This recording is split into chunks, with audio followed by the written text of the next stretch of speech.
పార్వతీపురం మన్యం జిల్లా కురుపాం నియోజకవర్గంలో వైసీపీ అభ్యర్థి పాముల పుష్ప శ్రీవాణి ఎన్నికల ప్రచారం విస్తృతంగా చేపడుతున్నారు.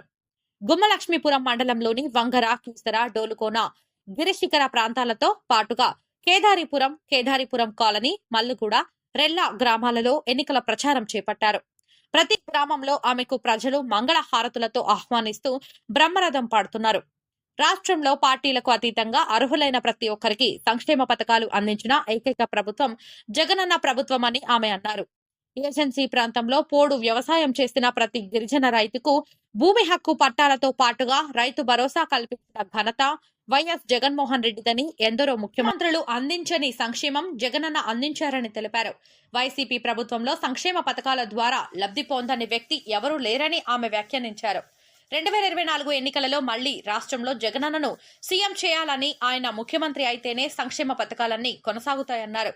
కురుపాం వైసీపీ ఎమ్మెల్యే అభ్యర్థిగా మూడోసారి బరిలో నిలిచానని, ఆమెను ఫ్యాన్ గుర్తుపై ఓటు వేసి ఎంపీ అభ్యర్థిగా వైసీపీ తరపున బరిలో నిలుస్తున్న తనుజారాణిని అత్యధిక మెజారిటీతో గెలిపించాలని కోరారు. కురుపాం నియోజకవర్గం ప్రజలు ఇప్పటికీ 2 సార్లు గెలిపించారని, ఆ నిబద్ధతతో నియోజకవర్గంలో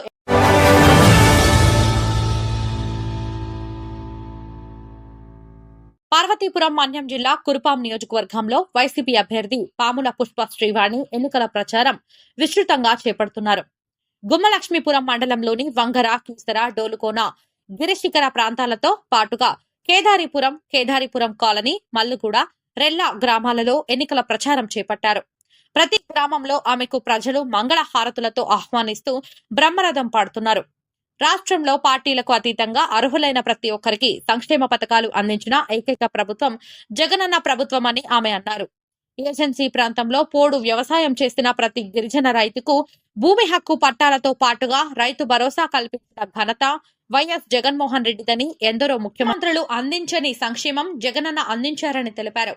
వైసీపీ ప్రభుత్వంలో సంక్షేమ పథకాల ద్వారా లబ్ధి పొందని వ్యక్తి ఎవరూ లేరని ఆమె వ్యాఖ్యానించారు. 2024 ఎన్నికలలో మళ్లీ రాష్ట్రంలో జగనన్నను సీఎం చేయాలని, ఆయన ముఖ్యమంత్రి అయితేనే సంక్షేమ పథకాలన్నీ కొనసాగుతాయన్నారు. కురుపాం వైసీపీ ఎమ్మెల్యే అభ్యర్థిగా మూడోసారి బరిలో నిలిచానని, ఆమెను ఫ్యాన్ గుర్తుపై ఓటు వేసి ఎంపీ అభ్యర్థిగా వైసీపీ తరపున బరిలో నిలుస్తున్న తనుజారాణిని అత్యధిక మెజారిటీతో గెలిపించాలని కోరారు. కురుపాం నియోజకవర్గం ప్రజలు ఇప్పటికీ 2 సార్లు గెలిపించారని, ఆ నిబద్ధతతో నియోజకవర్గంలో ఎన్నో అభివృద్ధి కార్యక్రమాలు చేపట్టానని, మళ్లీ మూడోసారి అదే అభిమానంతో ఫ్యాన్ గుర్తుపై ఓటు వేసి నియోజకవర్గాన్ని మరింత అభివృద్ధి వైపు పరుగులు పెట్టిస్తానని హామీ ఇచ్చారు.